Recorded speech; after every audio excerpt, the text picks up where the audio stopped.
Okay, to start off, I'd like to say that we don't know the full story here. We don't know all the facts. All we know for certain is that Trevor Linden has stepped down from his role as president of hockey operations for the Vancouver Canucks. Is this move shocking? No, not really. Linden hasn't really looked extremely comfortable in his tenure here with Vancouver. He's looked increasingly tired defending a lot of the actions management has made, but the fact that this news is coming out in late July, the timing is weird, something feels off. And now we're getting conflicting reports between the owner of the Vancouver Canucks and various media outlets. The soap opera never seems to stop, and I am in a glass case of emotions. I should watch Anchorman again. Okay, so getting into what was said, let's start with Francesco Aquilini's tweets announcing that Trevor Linden had stepped down from his role. Around 5 p.m. today, he tweeted that this afternoon, Trevor Linden stepped down as president of the Canucks. He's looking forward to pursuing other opportunities and spending time with his family.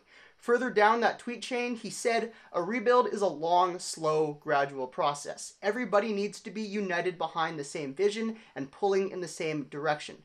Seems fair enough. When I first read that last tweet, my ears perked up. To me, it sounded like the Aquilinis were all for a long, slow rebuild, and Linden was against that vision and wanted to accelerate it, and maybe their visions were clashing. But then we get into what Farhan Lalji said for TSN on television. Farhan reported that about a week ago, Linden met with ownership to discuss his vision for the team going forward. It said that Linden presented 4 or 5 examples of teams that had gone through a rebuild successfully, and that was the blueprint that he wanted to follow. And apparently ownership didn't agree. He then went on to say that the owners believed that with the influx of youth and Canucks prospects in the system, that they were actually a lot closer to contending than a lot of people thought if they could just plug a few of the holes. If what Farhan is saying is true, this is a huge story and is completely conflicting of what Francesco Aquilini was just tweeting. The only thing constant between these two stories is that both sides had different visions and they were conflicting. Like everything else in life, two people could have two very contrasting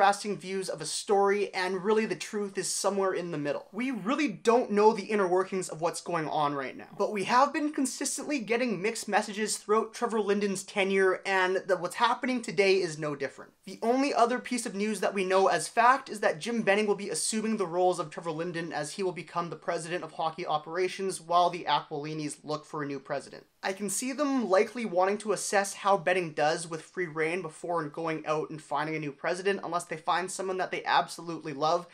Jason Botchford has thrown out the name of Chris Pronger. If a new president is brought in, then that makes Benning's position a lot more interesting, as he is kind of up in the air as well. And if that does happen, we'll get a lot more inference back to Francesco Aquilini's previous tweet talking about vision. And this president is going to have to align with the vision of the Aquilinis, and if Benning gets canned, then we'll know a bit more into the insight about how ownership feels about the vision of the Vancouver Canucks. Lastly, I'd like to say that this is my channel and I get to decide what I talk about. I don't want to talk about conspiracy theories about the ownership and meddling. I don't want to talk about potential beef between Linden, Benning, and ownership. But what I will talk about is my opinions and offerings of what I think the Canucks should do next. We are not close to competing. I don't care if you go and point at the Vegas Golden Knights, they are an exception, not the rule. You need star players, and multiple of them, to win a cup, and the Canucks only have a few. Most of them haven't even played an NHL game yet. I think recently we've been eyeing the right destination, it's just the path has been a little rocky, but we should still maintain the course. Continue to build through the draft, accumulate draft picks, develop players, and please no shortcuts. So that's gonna do it for me. Thank you guys so much for watching. I hope you enjoyed this video. Trevor Linden, thank you so much for all that you have done. I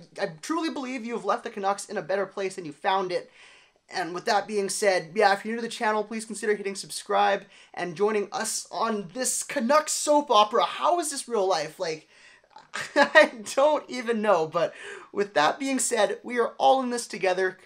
Guys, stay calm, keep your head in a swivel, and have a great day.